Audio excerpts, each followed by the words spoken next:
Today we're responding to Atheist clips, and I'm an apologist. Anyway, I take my best swing at Christian apologetics anyway. And today we're going to react to atheist arguments and atheist ideas in pop culture and respond and rebut them. Wow! To hear his inspiring message about the Word of God.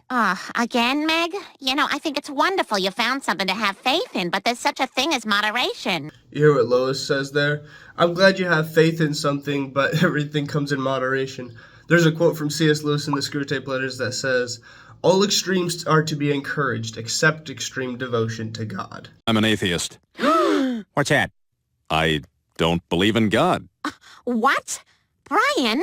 How can you say that? Why, I just thought you knew. I mean, I'd never go to church. You know how I feel about that. No, Brian, it's one thing to bash organized religion, but we believe in God in this house. I mean, an atheist, that's just about the worst thing a person can be. You're not gonna get anything for Christmas, Brian! Guys, I'm just trying to say... Shut up, beast! I have dominion over you, and I command you to believe in God! I'm sorry, I just don't see any evidence.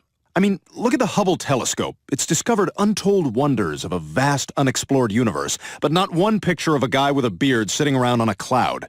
I mean, what's he doing up there? Okay, so obviously this is not an atheist argument.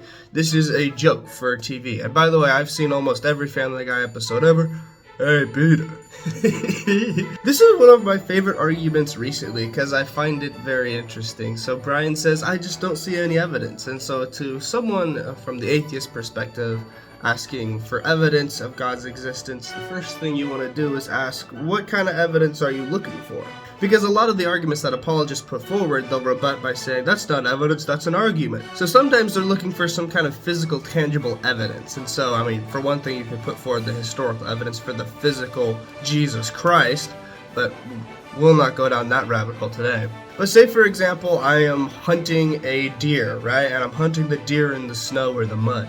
And I see deer tracks, and I haven't seen the deer yet, but I'm like, well, there's tracks, and they look like deer tracks, so I'm gonna think that there's probably a deer out there. And that's kind of the same argument we can apply to literally everything in existence. We can follow Thomas Aquinas' cause and effect loop all the way back to the beginning of time and ask, where did all of this come from? And then if we connect the dots and say it has to have been created by a creator, then the physical, tangible evidence that you're looking for God's existence is every possible thing. Because no physical thing could exist without being created. Mankind remixes and reuses the materials to build certain things, but everything was made by God. My guitar is evidence for God's existence. My drumstick. Stormbreaker. Anyway, so if you're looking for evidence for the existence of God, try out this argument. We've heard a lot about arguments, but as a psychological phenomenon, I wonder how relevant these really are to God belief. That is, when you hear somebody recounting a conversion story, how often does it really begin with premise one? You're more likely to hear a narrative or a story, some kind of account of an experience. Indeed, the most high-profile conversion, perhaps of this millennium, happened just a few weeks ago when the fifth horsewoman of New Atheism, Ayaan Hirsi Ali, announced in a long and celebrated essay that she had embraced Christianity. I was far from the first reviewer to notice something rather peculiar about this publication. That is, its somewhat conspicuous lack of arguments for the existence of God. I am so excited that Alex notices this, and this is one of my favorite things to talk about. I've met Alex, by the way, at a hotel in Atlanta, and I've seen Ayaan Hirsi Ali speak multiple times. She was a lifelong atheist. Well, not lifelong. She was born and raised in a Muslim country, and part of the reason she became atheist is because she saw a lot of the evil in the Muslim religion, and so she just wanted to distance herself from that and distance herself from all religions. But then 1-2 years ago, she came to Christianity, and a lot of her atheist colleagues are very like, what's going on, bruh? And she writes an essay about why she converted to Christianity and makes no arguments for the existence of God, and Alex notices it, and I'm like, yes, thank you. So theologically, the Christian doesn't believe that a conversion to believing in God has anything to do with your intellect. It has nothing to do with arguments. And Alex is right. You never see a story of someone converting to Christianity who says, you know what? It was the cosmological one that got me. It was the ontological argument, the historical argument. That's what convinced me, and now I'm a believer in Christianity. Theologically, the reason that Christians either are not Christian or they come to Christ is because of either pride or humility. So it's in pride that people reject God. They want their will over God's will. And God is so nice and loving that he's gonna let you do that. There's a quote that my pastor gave me like 1-2 weeks ago, and it completely blew my mind, and it's still sticking with me to this day. He said, "Free will? Of course you have free will. Why would you want that?" Which leads me to wonder why we spend so much time arguing with atheists when it's love, and it's God's love that converts people. It's God who converts people, because Christianity has nothing to do with arguments. Now, I am absolutely convinced that the main source of hatred in the world is religion and organized religion. Absolutely convinced of it. And I think it should be religion treated with ridicule and hatred and contempt. And I claim that right. Okay, so that one's so funny to me, because Hitchens says religion is the source of the most hate in our world, and I'm assuming he's saying that hatred is bad, and then he proceeds to, you know what, the answer to this, let's hate religion. This is actually why Jesus says do not repay evil for evil. It's simple moral math. It's because, say group A is being evil, and then you respond by paying it with evil. So how many evil things exist in the world now? 2. If you repay evil with good, with love, bam, it's like a 1-to-1 canceling out. So Christopher Hitchens here, he's like, bruh, religion is the source of hate in the world. And that may be true of other religions. I'm not as well versed in them as I am in Christianity. But the hero of Christianity, Christ, said this: "You have heard that it was said, you shall love your neighbor and hate your enemy. But I say to you, love your enemies and pray for those who persecute you."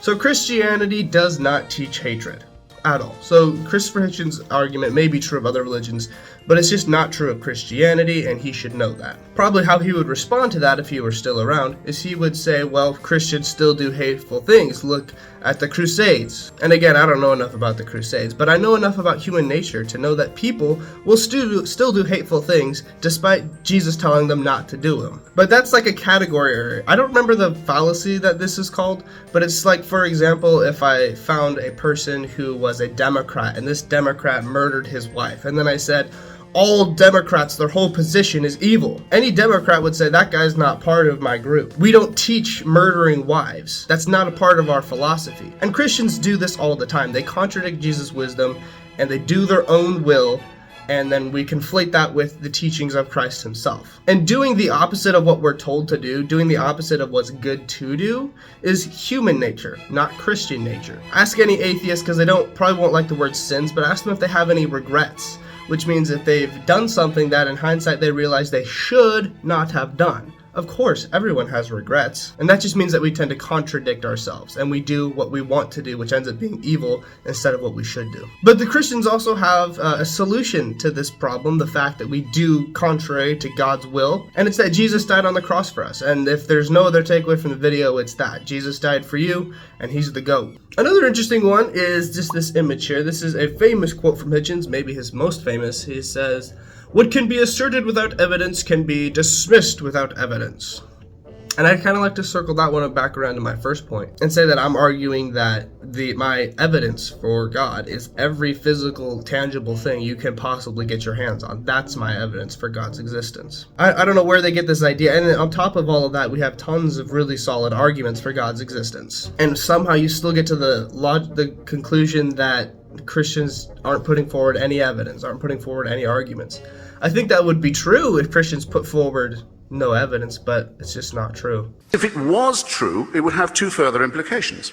It would have to mean that the designer of this plan was unbelievably lazy and inept, or unbelievably callous and cruel and indifferent and capricious.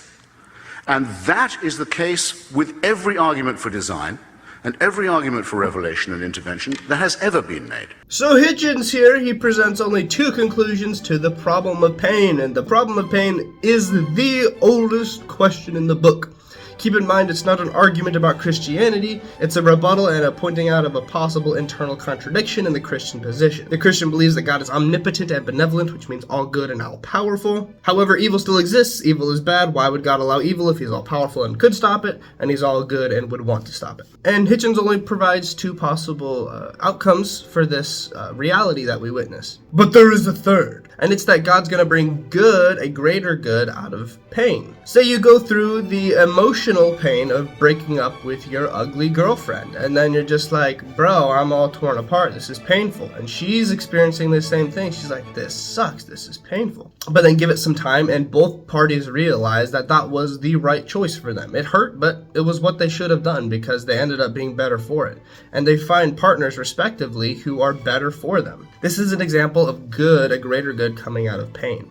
It's completely possible that a greater good comes out of pain. Now, there's a lot of examples of pain where I can't point out the greater good because I can't see the future. And if I acknowledge that God is omnipotent and benevolent, I also have to acknowledge that God is capable of bringing a greater good out of something of which I cannot see how to bring a greater good. And of course, I accept that God is benevolent and omnipotent, and I have faith, which means rational trust, that God will bring a greater good out of it. It's like when you've dislocated your shoulder and you pop it back into place. It's super painful, but it's good for you. Let me know y'all's thoughts in the comments. Atheists and Christians alike are welcome to drop your thoughts. And bye!